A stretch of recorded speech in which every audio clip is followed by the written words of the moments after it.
I'm Jane. Welcome to the Attract Capital webinar series. I'm here today with CEO and founder David Barnett. Hi, everybody.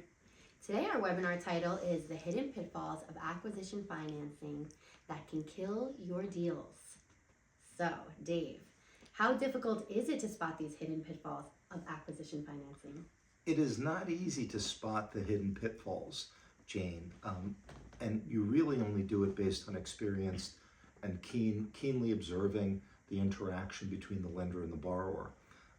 You really need to research what's going on within the lender to understand the inner dynamics of that lender, and you need to look for subtle signals that the lender is sending off that reveal their true intention. So it's not easy, but you can definitely do it.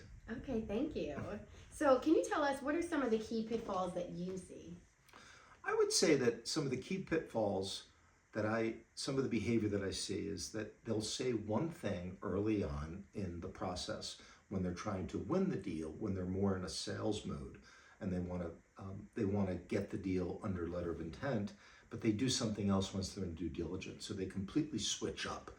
A lot of times you might get some people that are very overly salesy on the front end and tell a company what they want to hear about how desperately they want to close the deal. But when in fact they don't have true conviction down deep, they're really not as interested as they're projecting in the early sales part of the process.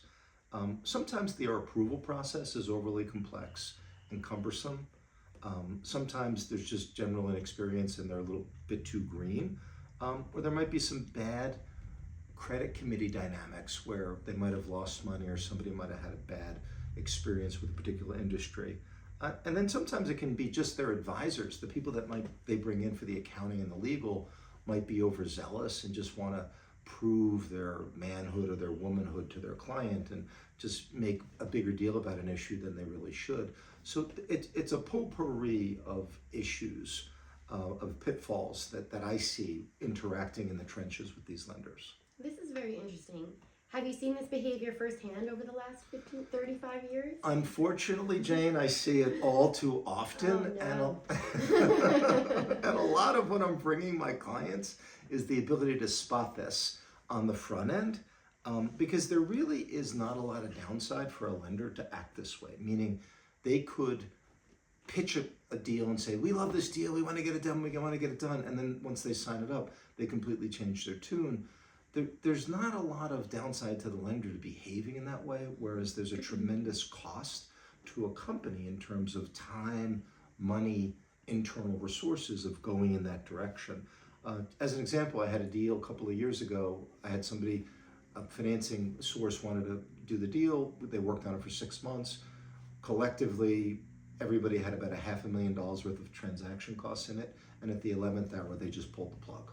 Ooh. Because they mismanaged a part of their process, an issue that they should have been out in front of early on. They were too late to the game on. Wow. So can you tell us how you avoid this happening to you?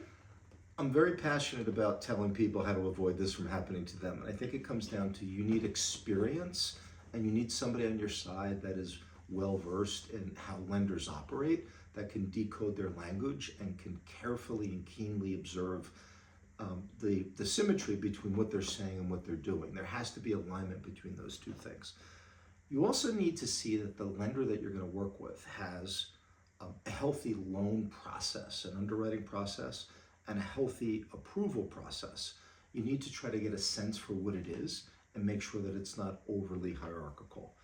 And you need to feel that the person who you're doing the deal with has huge conviction about getting the deal done. I tell people, you want to sign up with the lender that's most enthusiastic about that deal. And I measure the enthusiasm by saying, would that person run through a wall to get the deal done? So will they run through the wall? And you really want to make sure that you're working with somebody that has high conviction. You also want to listen to your gut. And a lot of times you have to kind of see around the corner to understand what's going on with that lender. And then you really only want to deal with reputable and high character people.